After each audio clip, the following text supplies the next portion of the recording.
அதிகாலையில் பரிசுத்தரின் வார்த்தையை நாம் தியானிக்க இருக்கிறோம். இந்த நாளிலே கூட லூக்காஸ் எழுதின சுவிசேஷம் 17வது அதிகாரம் 32வது வசனம். லோத்தின் மனைவியை நினைத்துக் கொள்ளுங்கள், லோத்தின் மனைவியை நினைத்துக் கொள்ளுங்கள் என்று சொல்லி கர்த்தர் சொல்லுகிறதை நாம் பார்க்கிறோம், கேட்கிறோம். லோத்தின் மனைவி என்ன செய்தார்கள்? ஆதியாகமம் 19வது அதிகாரத்திலே சொதோம் கொமோரா பட்டணத்தை அழிக்க வேண்டும் என்று சொல்லி கர்த்தர் சொல்லுகிற பொழுது லோத்துவும் அவன் மனைவியும் அவன் பிள்ளைகளும் அவன் மருமக்கள்மாரும் கர்த்தர் அருகாமையில் இருக்கிற ஊருக்கு செல்லும்படியாக அவர்களுக்கு ஒரு அழைப்பு விடுக்கிறார்.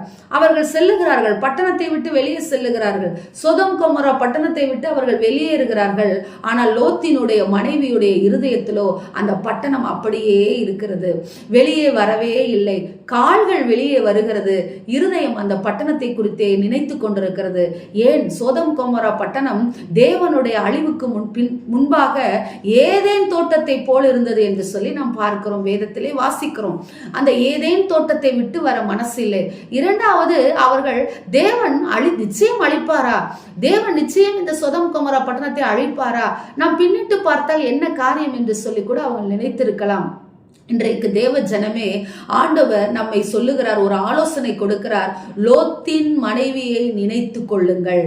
அதற்கு முன்பாக வசனத்திலும் பின்பாக வசனத்திலும் சொல்லுகிறார், வயலில் இருக்கிறவன் ஒருவன் ஏற்றுக்கொள்ளப்படுவான், ஒருவன் கைவிடப்படுவான். ஜீவனை ரட்சிக்க விரும்புகிறவன் இழந்து போகிறவனாய் இருக்கிறான், இழந்து போகிறவன் அதை உயிர்ப்பித்துக் கொள்ளுகிறான் என்று சொல்லுகிறார். லோத்தின் மனைவி இதோ உயிர்ப்பித்துக் கொள்ளுகிறாள் என்று சொன்னால் சொல்ல முடியாது. அவள் இழந்து போய்விட்டாள். தன் ஜீவனை பாதுகாக்கவன், தன் ஆஸ்திகளை விட்டு வந்துட்டோமே, தன் சொந்த உறவுகளை விட்டு வந்துட்டோமே, எல்லாம் அழிந்து போய்விட்டதே என்று சொல்லி அவள் சொதோம் கொமோராவை திரும்பி பார்த்தால் உப்பு தூணாய் மாறினாள். இன்றைக்கு தேவ ஜனமே, ஆண்டவருடைய வருகையின் நாளிலே அப்படித்தான் நடக்கும். ஆண்டவருடைய வருகையா அப்படியெல்லாம் ஒன்று இருக்கிறதா என்று சொல்லி கிறிஸ்தவர்கள் நாம் கேள்வி கேட்கலாம். நாம் பரிசுத்தமாய் வாழ வேண்டுமா என்று சொல்லி நாம் நினைக்கலாம். இன்றைக்கு நீங்கள் நினைத்து கொண்டிருக்கிற காரியங்கள் லோத்தினுடைய மனைவியை போல நீங்களும் நினைத்துக் கொண்டிருக்கிறீர்கள். நான் பைபிள் வைத்திருக்கிறேன், கிறிஸ்தவன், ரட்சிக்கப்பட்டவன் என்ற பெயரில் வாழ்ந்து கொண்டிருக்கிறேன். ஆனால் தேவனுடைய ரகசிய வருகையை குறித்தும் பகிரங்க வருகையை குறித்தும் எனக்கு அறிவில்லாதிருந்தால் நான் வாழ்வது மிகவும் கடினம். தேவ ஜனமே, இந்த ரட்சிப்பின் வாழ்க்கை நமக்கு பரலோகத்தின் நுழைவாயலா இருக்கிறது. நாம் ரட்சிக்கப்பட்டு கொண்டிருக்கும் பொழுதே, முடிவு பரியந்தம் நிலை நிற்கும் பொழுதுதான் நாம் ரட்சிக்கப்படுவோம். லோத்தின் மனைவிக்கு இருந்த பின்மாற்றம் நமக்கு இருக்கக்கூடாது. லோத்தின் மனைவிடத்தில் இருந்த இதோ உலகப்பூர்வமான இச்சைகள் நம்மிடத்துல இருக்கக்கூடாது. பாருங்கள், அவள் பின்னிட்டு பார்த்தாள். போகிற வழியில நாம் பின்னிட்டு பார்க்க கூடாது. கலப்பையிலே கை வைத்து விட்டோம். தேவனுக்கென்று வாழ்கிறேன் என்று சொல்லி இதோ கிறிஸ்துவை ஏற்றுக்கொண்டு நாம் வந்து விட்டோம். நாம் கட்டி இருக்கிற வீடுகளோ, கட்டி இருக்கிற மாளிகைகளோ, நாம் வைத்திருக்கிற ஆஸ்திகளையோ, பணத்தையோ, செல்வங்களையோ எதுவும் நாம் பரலோக ராஜ்யத்திலே கொண்டு போக முடியாது.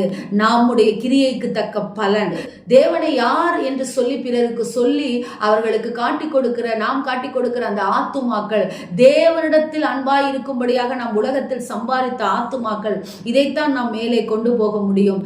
எனவே இதோ லோத்தினுடைய மனைவியை போல வாயினால் இயேசு என்று சொல்லி இருதயத்திலே பாவம் நிறைந்தவர்களாய் நாம் இல்லாதபடிக்கு, வாயிலே இரட்சகருக்காக நான் வாழ்வேன் என்று சொல்லி இருதயத்திலே ஆசை உள்ளவர்களாய் இல்லாதபடிக்கு, பின்னிட்டு பார்க்காதபடிக்கு இதோ தேவனுடைய சமூகத்திலே முன்னோக்கி செல்லுங்கள்.